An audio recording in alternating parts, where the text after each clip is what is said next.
السلام علیکم ورحمۃ اللہ وبرکاتہ۔ اعوذ باللہ من الشیطان الرجیم، بسم اللہ الرحمن الرحیم۔ الم تر الی الملأ من بنی اسرائیل من بعد موسیٰ اذ قالوا لنبی لهم ابعث لنا ملکا نقاتل فی سبیل اللہ قال هل عسيتم إن كتب عليكم القتال ألا تقاتلوا قالوا وما لنا ألا نقاتل في سبيل الله وقد أخرجنا من ديارنا وأبنائنا فلما كتب عليهم القتال تولوا إلا قليلا منهم والله عليم بالظالمين۔ ألم تر إلى الملأ، کیا آپ نے نہیں دیکھا الی الملأ من بنی اسرائیل، بنی اسرائیل کے سرداروں کی طرف، من بعد موسیٰ، موسیٰ علیہ السلام کے بعد، اذ قالوا لنبی، جب انہوں نے نبی کو کہا، لہم اپنے، ابعث لنا ملکا، مقرر کر ہمارے لیے ایک بادشاہ، نقاتل فی سبیل اللہ، ہم لڑیں گے اللہ کے راستے میں۔ قال، تو اس نبی نے کہا، هل عسیتم، یقیناً قریب ہو تم، ان کتب علیکم القتال، اگر فرض کر دیا گیا تم پر قتال، اللہ تقاتلوا، یہ کہ تم نہیں لڑو گے۔ قالوا، تو قوم نے کہا، بنی اسرائیلیوں نے کہا، وما لنا، کیا ہے ہمیں، اللہ نقاتل فی سبیل اللہ، یہ کہ ہم اللہ کے راستے میں قتال نہیں کریں گے، وقد اخرجنا من دیارنا، جبکہ ہم اپنے گھروں سے بھی نکالے گئے ہیں، وہ ابنائنا، اور اپنے بیٹوں سے بھی، فلما کتب علیہم القتال، پس جب لکھ دیا گیا، پس جب فرض کر دیا گیا ان پر القتال، لڑنا، تولوا، تو وہ بنی اسرائیل پھر گئے، الا قلیلا منہم، مگر تھوڑے ان میں سے جو اس فرض کیے گئے پر ایمان لائے، یا جنہوں نے اس فرض کیے ہوئے کو قبول کیا، وہ بہت کم تھے۔ واللہ علیم بالظالمین، اور اللہ ظالموں کو جاننے والا ہے۔ پچھلی آیت میں جہاد کا حکم دیا گیا، اللہ کو قرض حسنہ دینے کا حکم دیا گیا، اور اللہ کے راستے میں قتال کرنے کا حکم دیا گیا۔ اس کے متصل بعد اللہ سبحانہ و تعالی نے بنی اسرائیلیوں کے ایک حال کا تذکرہ کیا۔ موسیٰ علیہ السلام کے بعد اور عیسیٰ علیہ السلام سے تقریباً 1 سال پہلے ایک نبی تھا جن کا نام بائبل میں سموئیل لکھا گیا، بعض نے شموئیل شین کے ساتھ لکھا اور بعض نے سین کے ساتھ۔ تو اس کے دور میں بنی اسرائیلیوں نے کچھ مطالبہ کیا، اور وہ مطالبہ یہ تھا کہ آپ ہمارے لیے ایک بادشاہ مقرر کریں کہ جس کی ماتحتی میں ہم قتال کریں گے۔ اور وہ قتال کرنا کس سے تھا؟ وہ جالوت کے ساتھ قتال کرنا تھا۔ موسیٰ علیہ السلام کے ابتدائی دور میں، یعنی ان کی وفات کے بعد جو دور تھا، اس میں تو بنی اسرائیل ٹھیک رہے، اللہ اور اس کے رسول کی باتوں پر عمل کرتے رہے، لیکن اس کے بعد ان کے اندر بت پرستی آنا شروع ہوئی، وہ بتوں کی پوجا کرنے لگے، غیر اللہ کی عبادت کرنے لگے، تو پھر اللہ نے ان پر ان کا ایک دشمن مسلط کر دیا۔ اب وہ جب پوری ایک قوم بن گئی جو کہ بت پرست تھی، انہوں نے اپنا ایک سردار بنایا، تو وہ اس سردار کی ماتحتی میں، اس سردار کا نام جالوت تھا، وہ اس کی ماتحتی میں وہ ان توحید پرستوں سے لڑا کرتے تھے، ایمان والوں سے لڑا کرتے تھے۔ تو اب یہ ایمان والے اکٹھے ہو کر، جن کا اللہ پر ایمان تھا، جو توحید پرست تھے، یہ اکٹھے ہو کر یہ نبی شموئیل کے پاس آئے، اور آ کر کہنے لگے کہ جس طرح انہوں نے ایک بادشاہ مقرر کیا ہوا ہے اور وہ اس کی ماتحتی میں قتال کرتے ہیں، آپ اللہ سے دعا کریں کہ اللہ بھی ہمارے لیے ایک بادشاہ مقرر کرے تو ہم اس کی ماتحتی میں قتال کریں گے۔ تو جب قوم کا یہ مطالبہ اللہ کے اس نبی نے سنا تو اس نے کہا هل عصیتم ان کتب علیکم القتال الا تقاتلوا، تم سے تو امید یہ کی جاتی ہے کہ اگر تم پر لڑنا فرض کر دیا گیا تو تم نہیں لڑو گے۔ اب نبی کو ان کے حال کا پتہ تھا کہ اگر ان کے اوپر لڑنا فرض کر دیا گیا تو انہوں نے لڑائی سے پیچھے ہٹ جانا، کہنے لگے کہ ہمیں کیا ہے کہ ہم کیوں نہیں لڑیں گے اللہ کے راستے میں، جبکہ ہم تو اپنے گھروں سے نکال دیے گئے ہیں، ہم اپنے خاندان سے دور ہیں، ہمارے بچے ہم سے دور ہیں، تو ہمیں کیا ہے کہ ہم اللہ کے راستے میں قتال نہیں کریں گے، ہم ضرور کریں گے۔ تو پھر اس نبی نے اللہ سے عرض کی تو اللہ نے ان پر قتال کو مقرر کر دیا۔ اب جب قتال مقرر ہوا، یعنی قتال ان پر جب فرض ہوا، تو پھر تھوڑے لوگ جو ہیں ان میں سے اس جہاد کو کرنے کے لیے تیار ہوئے، اور اللہ کہتے ہیں واللہ علیم بالظالمین، جنہوں نے پہلے مطالبہ کیا اور مطالبہ کرنے کے بعد پھر گئے، اللہ ان کو خوب جانتا ہے اور قیامت کے دن ان کا بہترین حساب ہونے والا ہے۔ اب جب ان کے لیے ایک ملک بنایا گیا، ایک بادشاہ بنایا گیا، تو کیا کہا گیا؟ وقال لهم نبیہم، اور کہا ان کو، بنی اسرائیلیوں کو، نبیہم ان کے نبی نے، ان اللہ قد بعث لکم طالوت ملکا، اللہ نے تمہارے لیے، ان اللہ یقیناً اللہ نے، قد بعث تحقیق مقرر کیا ہے، لکم تمہارے لیے، طالوت کو، ملکن بادشاہ بھی، اللہ نے تمہارا بادشاہ طالوت کو بنا دیا۔ اب وہ کہنے لگے انا یکون لہ الملک، کیسے ہوگی اس کے لیے بادشاہت، علینا ہم پر، انا کیوں کر ہوگی، انا یکون کیوں کر ہوگی، لہ الملک اس کے لیے بادشاہت، علینا ہم پر، ونحن احق بالملک من، جبکہ ہم اس کی بنسبت بادشاہت کے زیادہ حقدار ہیں، ولم یؤت سعۃ من المال، اور وہ تو مال کی وسعت بھی نہیں دیا گیا، اور وہ مال کی فراغت نہیں دیا گیا۔ تم نبی نے کہا، قال نبی نے کہا، ان اللہ اصطفاہ، اللہ نے پسند کیا ہے اس کو، علیکم تم پر، تم جو کہہ رہے ہو کہ وہ کون ہوتا ہے ہمارے اوپر بادشاہ بننے والا، ہم اس کو بادشاہ کیسے تسلیم کریں، ہم اس کو اپنا لیڈر کیسے مان لیں، جبکہ ہم تو اس سے زیادہ حقدار ہیں کہ ہمیں بادشاہ بننا چاہیے تھا۔ تم جو یہ بات کہہ رہے ہو اور اعتراض کر رہے ہو کہ اس کو مال نہیں دیا گیا، تو پہلی بات یہ سنو، ان اللہ اصطفاہ علیکم، اللہ نے اس کو چنا ہے تم پر، یعنی اس کو بادشاہ اللہ نے مقرر کیا، اللہ نے پسند کیا ہے کہ وہ اس کو تم پر بادشاہ بنائے۔ دوسری بات سنو، وزادہ بسطۃ فی العلم والجسم، اور دوسری بات یہ کہ اللہ نے اس کو بسطۃ کشادگی دی ہے علم میں اور جسم میں، یعنی وہ علم کے اعتبار سے بھی وسیع ہے اور جسم بھی اس کا بہترین اور ہٹا کٹا وہ جوان ہے۔ تیسری بات سنو، واللہ یؤتی ملکہ من یشاء، اللہ جسے چاہے اپنی بادشاہت دے دے، واللہ واسع علیم، اور چوتھی بات یہ سنو کہ اللہ وسعت والا ہے اور جاننے والا ہے۔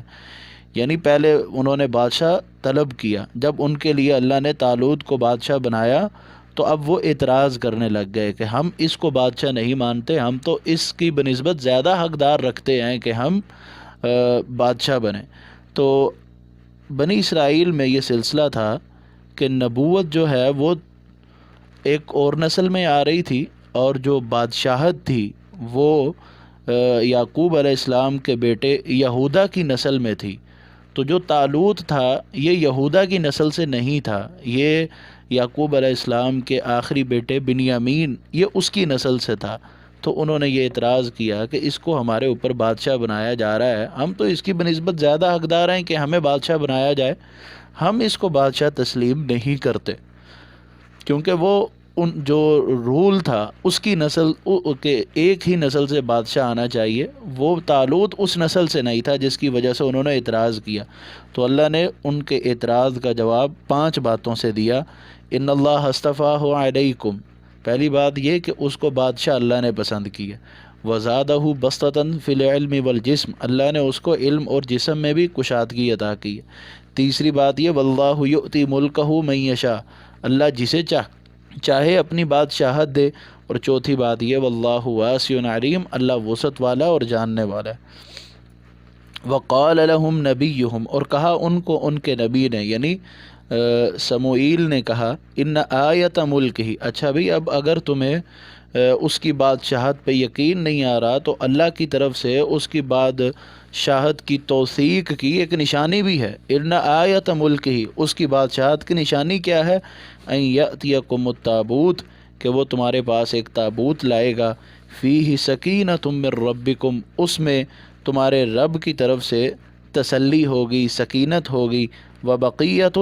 اور باقی ہے، مما ترک آل موسیٰ و آل ہارون تحملہ الملائکہ، اور باقی ہے اس چیز سے جو موسیٰ کی اولاد نے اور ہارون کی اولاد نے چھوڑا، تحملہ الملائکہ، اٹھا لائیں گے اس کو فرشتے۔ یہ ایک تابوت تھا جس کو بنی اسرائیل، جس کے اندر موسیٰ علیہ السلام کی، ہارون علیہ السلام کی کچھ متبرک چیزیں پڑی ہوئی تھیں۔ جب بھی کوئی بھی جنگ کا موقع ہوتا تو یہ اس تابوت کو آگے آگے رکھتے، تو یہ تابوت ان کے لیے ان کی قوت میں اضافہ ہونے کا، ان کی قوت کے اندر اس تابوت کے ذریعے اضافہ ہوتا تھا، یعنی یہ اس تابوت کو دیکھ کر اپنی قوت کو مضبوط سمجھا کرتے تھے۔ اب کیونکہ یہ کمزور ہو چکے تھے، ان کے اندر توحید کی کمی واقع ہو چکی تھی اور بت پرستی کی طرف جا رہے تھے، تو ان کی کمزوری کی وجہ سے جو ان کا دشمن جو جالوت تھا، اس کے جو اہلکار تھے، وہ اس صندوق کو اٹھا کر اپنے پاس لے گئے، اور پھر اس میں یہ ساری باتیں جو میں یہ جو تاریخی باتیں، یہ ساری بائبل میں لکھی گئی ہیں، اور علماء نے وہاں سے دیکھ کر کچھ وضاحت کرنے کی کوشش کی ہے۔ حقیقت کیا ہے وہ اللہ ہی بہتر جانتا ہے۔ تو وہ صندوق جو ہے وہ ان کے پاس تھا، تو اس صندوق کے ہوتے ہوئے ان پر کوئی آزمائشیں اور کچھ تکلیفیں پڑنے لگیں، تو انہوں نے اس صندوق کو اپنے سے نکال دیا اور کچھ بیلوں پر رکھ دیا، تو اللہ نے ان بیلوں کو بنی اسرائیلیوں کی طرف رخ کر دیا، اور وہ جو بیل تھے جن کے اوپر وہ صندوق تھا، وہ تابوت تھا، وہ طالوت کے دروازے پر رکا، اور طالوت کو وہ صندوق مل گیا۔ ابھی ایک تاریخی اور بائبل کی بات ہے، اس کی حقیقت کیا ہے اللہ بہتر جانتا ہے، لیکن بہرحال اللہ سبحانہ و تعالیٰ نے ان کو ان کی بادشاہت کی توثیق کے لیے یہ بتایا کہ اس کی بادشاہت کی نشانی یہ ہے کہ اس کے پاس ایک تابوت ہے، ایک صندوق ہے، فیہ سکینۃ من ربکم، اس میں تمہارے رب کی طرف سے تمہارے لیے تسلی ہے، تمہارے لیے سکون ہوگا، وبقیۃ مما ترک آل موسیٰ و آل ہارون تحملہ الملائکہ، اور اس میں باقی ماندہ ہے، باقی ان چیزوں سے ہے جو آل موسیٰ نے، موسیٰ کی قوم نے اور ہارون کی قوم نے جو چھوڑا ہے، اور اس کو فرشتے اٹھائے ہوئے ہوں گے۔ ان فی ذلک لآیۃ لکم ان کنتم مؤمنین، یقیناً اس میں البتہ نشانی ہے تمہارے لیے اگر تم مومن ہو، اگر تم ایمان والے ہو، تو یہ نشانی جو ہے تمہارے لیے کافی ہے، کہ جو نشانی اللہ سبحانہ و تعالیٰ تمہیں بتا رہے ہیں کہ طالوت کی بادشاہت کی توثیق اللہ ایک صندوق کے ذریعے کریں گے، تو یہ قرآن کا جو انداز ہے اس سے یہی معلوم ہوتا ہے کہ یہ تابوت جو ہے یہ ایک معجزہ تھا اس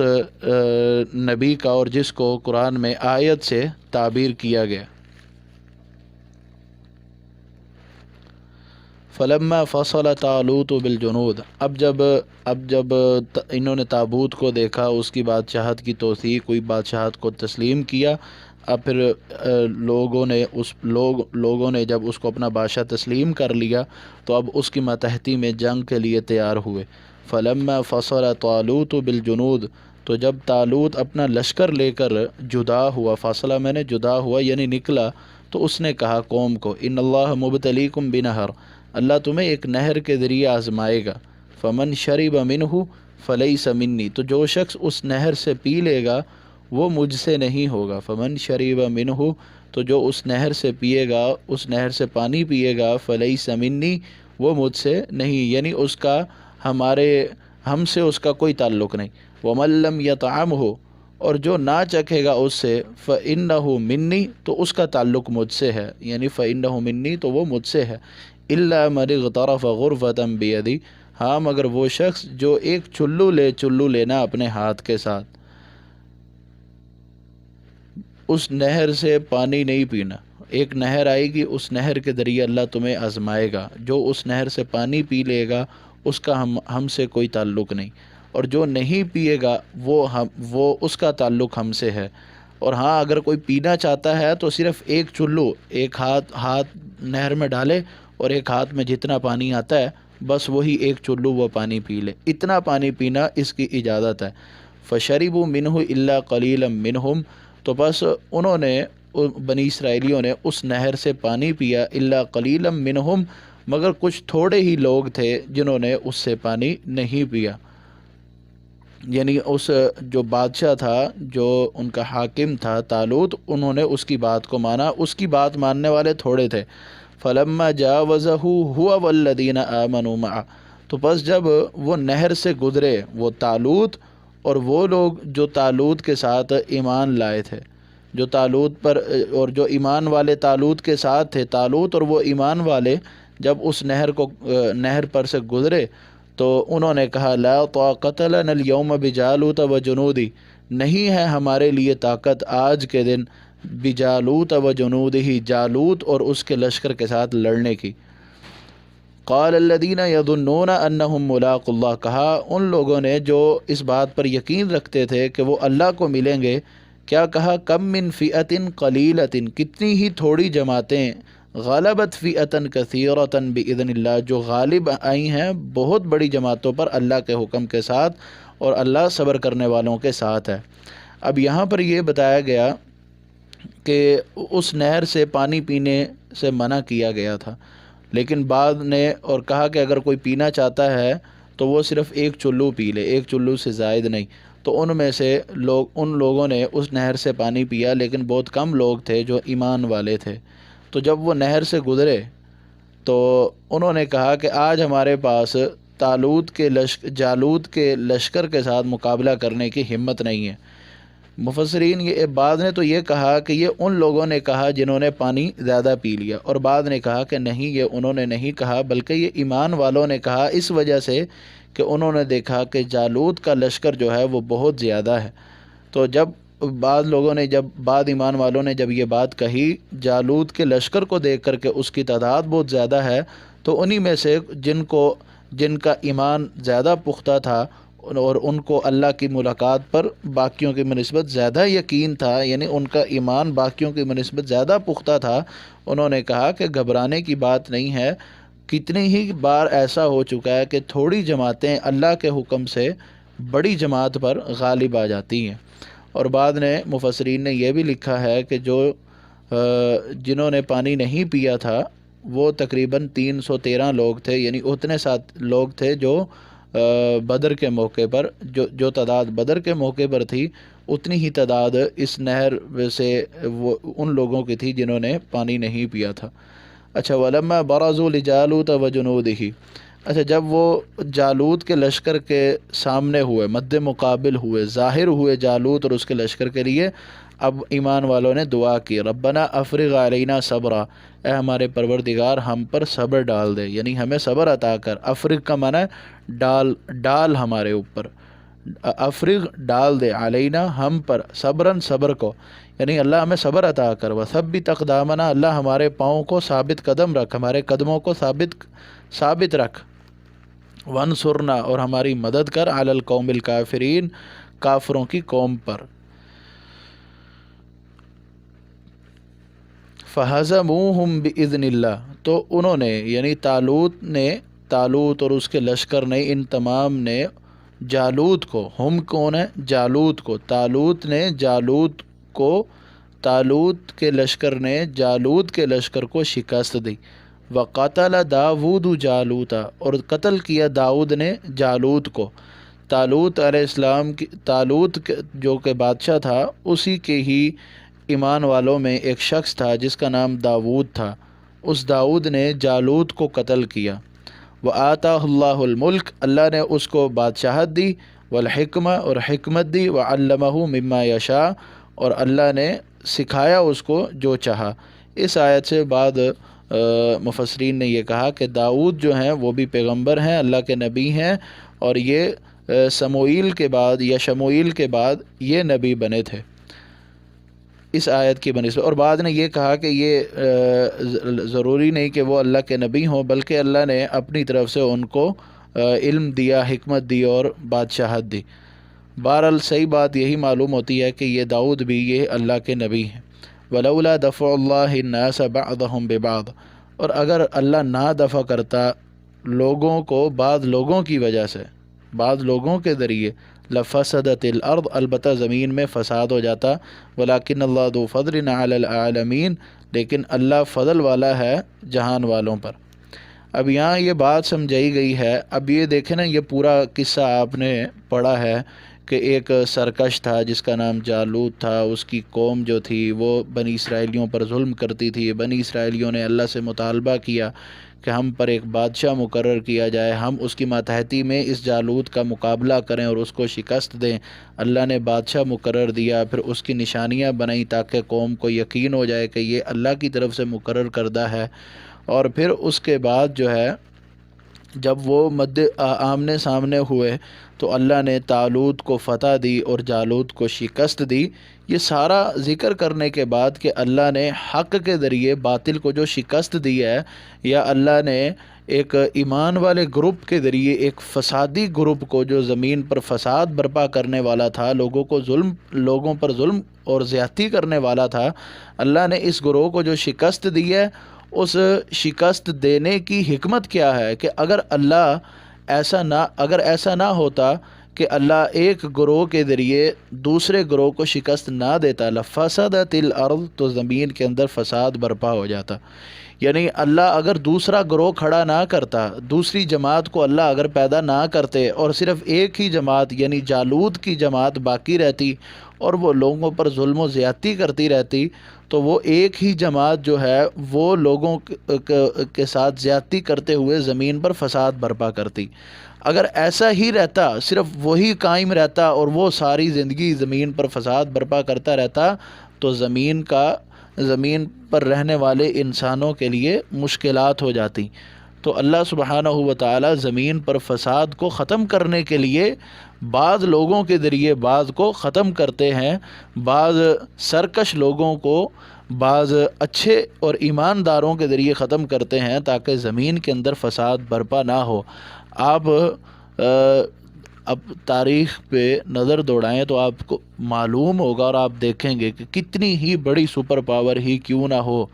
جو دنیا کے اندر لوگوں پر زیادتی کرے اور ظلم کرے، اللہ نے اس کا ستیہ ناش کیا۔ کتنی ہی بڑی سپر پاور کیوں نہ کوئی بن کے آ جائے، کتنا ہی کوئی بڑا اور کتنا ہی کوئی غیرت مند کوئی نہ بن کے آ جائے، اللہ نے اس کو ختم کرنے کے لیے ایک دوسری جماعت کو لازم بنایا۔ یہی وہ آیت ہے جو ہمیں اس بات کی طرف ہماری رہنمائی کر رہی ہے۔ وَلَوْلَا دَفْعُ اللَّهِ النَّاسَ بَعْضَهُمْ بِبَعْضٍ، اگر نہ ہوتا اللہ کا دفع کرنا لوگوں کو بعض ان کے کو بعض کے ساتھ، یعنی بعض لوگوں کو اللہ بعض لوگوں کے ذریعے ان کو ختم کر دیتا ہے، ان کو دفع کر دیتا ہے، ان کو ہٹا دیتا ہے۔ اگر ایسا اللہ نہ کرتا تو پھر کیا ہوتا؟ لفسدت الارض، تو زمین کے اندر فساد برپا ہو جاتا۔ تو یہ جو بڑی بڑی سپر پاورز اور جو، یا آپ اپر لیول پہ نہ جائیں تو چھوٹے طبقوں میں یا ملکی طور پر یا پھر ہر شہر کے اندر اگر کوئی ایسا شخص ہے جو علاقے والوں پر ظلم اور زیادتی کرتا ہے، جبر کرتا ہے، تو اللہ اس کے مقابلے میں حق پرستوں کو پیدا کرتا ہے۔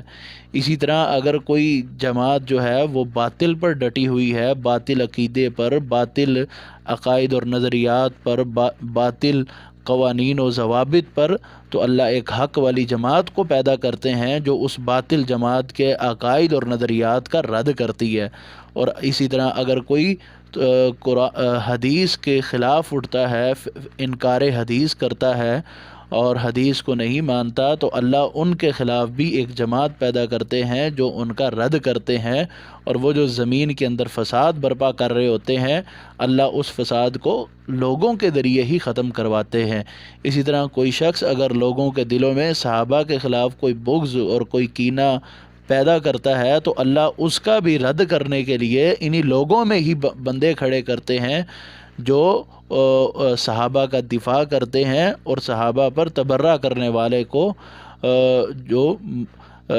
شکست دیتے ہیں اور اس کو دلائل کے میدان میں اس کو ختم کرتے ہیں، اس کو دلائل کے میدان میں اس کو شکست دیتے ہیں۔ یعنی دنیا کے اندر کوئی بھی جابر ہے تو اس کا مقابلہ کرنے کے لیے اللہ نے کسی نہ کسی کو ضرور پیدا کیا، اور اگر اللہ ایسا نہ کرتے تو پھر زمین کے اندر فساد برپا ہو جاتا۔ وَلَكِنَّ اللَّهَ ذُو فَضْلٍ عَلَى الْعَالَمِينَ، اور لیکن اللہ تعالیٰ جہان والوں پر فضل، اللہ تعالیٰ بڑے فضل والے ہیں، صاحب فضل ہیں، علی العالمین، جہان والوں پر۔ تلک آیات اللہ، یہ اللہ کی آیات ہیں، نتلوہا، ہم پڑھتے ہیں ان آیات کو، علیکا، اے نبی، آپ پر، بالحق، حق کے ساتھ۔ اللہ کے اے نبی، ہم آپ پر یہ اپنی آیات جو ہیں حق کے ساتھ تلاوت کرتے ہیں۔ وَإِنَّكَ لَمِنَ الْمُرْسَلِينَ، اور یقیناً آپ رسولوں میں سے ہیں۔ یہ سارا قصہ ذکر کرنے کے بعد طالوت اور جالوت کا، آخر میں اللہ سبحانہ و تعالی نے رسول اللہ صلی اللہ علیہ وسلم کی رسالت کی تائید کی اور توثیق کی، فرمایا آپ رسولوں میں سے ہیں، آپ ان لوگوں کو، ان مکہ والوں کو یہ قصہ سنا رہے ہیں، ان لوگوں کو یہ بات بتا رہے ہیں، ان لوگوں کو اس قصے سے آگاہ کر رہے ہیں، اور یہ یہودی اور یہ جو بیٹھے ہوئے ہیں موسیٰ علیہ الصلوۃ والسلام کو ماننے والے، تورات پر عمل پیرا ہونے والے، اور ان کے بعد جو لوگ آئے اور جو انبیاء آئے ان کو ماننے والے، یہ ان کے سامنے کتابیں موجود ہیں اور ان کے حالات و واقعات موجود ہیں، اور یہ آپ سے واقف ہیں کہ آپ نے کسی بھی کتاب سے علم حاصل نہیں کیا، آپ کے پاس ایسا کوئی بھی علم نہیں ہے، یہ آپ کے علم سے بھی واقف ہیں۔ تو یہ ایسی بات اور ایسا قصہ جو ہو بہو صحیح انداز میں اور بالکل حقیقت پر مبنی آپ اگر ان کو سنا رہے ہیں، آپ کے پاس اس کا علم نہیں، آپ نے کسی کتاب میں نہیں پڑھا یا آپ نے کسی سے سنا نہیں، لیکن اللہ کے ذریعے آپ پر وحی ہوئی اور آپ طالوت اور جالوت کا قصہ ان کو سنا رہے ہیں، تو یہ قصہ سنانا آپ کی رسالت کی تائید کرتا ہے۔ وَإِنَّكَ لَمِنَ الْمُرْسَلِينَ، اے حبیب آپ رسولوں میں سے ہیں۔ اب یہاں پر ایک بات اور بھی ہے جو طالوت کی بادشاہت کے حوالے سے اللہ نے کی ہے، وہ یہ کہ اللہ نے زادہ بسطۃ فی العلم والجسم، اللہ نے اس کو علم اور جسم میں کشادگی دی ہے، اللہ نے اس کو علم بھی بے پناہ دیا اور ظاہری طور پر یعنی اچھا جسم ہے، اچھا خاصا قد ہے، اور جسمانی طور پر بھی وہ بڑا مضبوط ہے۔ تو یہ لیڈر کے اندر خوبیاں ہونی چاہیے کہ وہ اہل علم ہو، جاہل کو اللہ کسی قوم پر مسلط نہ کرے، یعنی وہ دیکھنے میں بھی اچھا ہو اور اس کے پاس علم بھی ہو، کیونکہ انہوں نے یہ اعتراض کیا تھا پیچھے کہ اس کے پاس مال نہیں ہے، یہ جو لیڈر جو حاکم اللہ نے ہمارے اوپر مقرر کیا اس کے پاس مال نہیں ہے، تو مال کا نہ ہونا لیڈر کے پاس یہ عیب نہیں، لیکن علم اور ظاہری طور پر شکل و صورت اچھی ہونا یہ لیڈر کے لیے ضروری ہے۔ اور پھر یہ بھی ہے کہ کوئی شخص کہے کہ میں اپنے بل بوتے پر مجھے حکمرانی ملی ہے یا مجھے بادشاہت ملی ہے، تو ایسا بالکل نہیں ہے۔ واللہ یؤتی ملکہ من یشاء، اللہ جسے چاہتا ہے اپنی بادشاہت دیتا ہے، اللہ جسے چاہتا ہے اپنا ملک دیتا ہے۔ اللہ نے انسان کو زمین پر اپنا جانشین بنایا۔ سورہ بقرہ پہلے پارے کے اندر ہم نے انی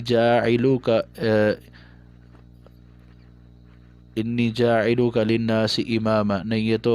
ابراہیم علیہ السلام کے بارے میں کہا، انی جاعل فی الارض خلیفہ،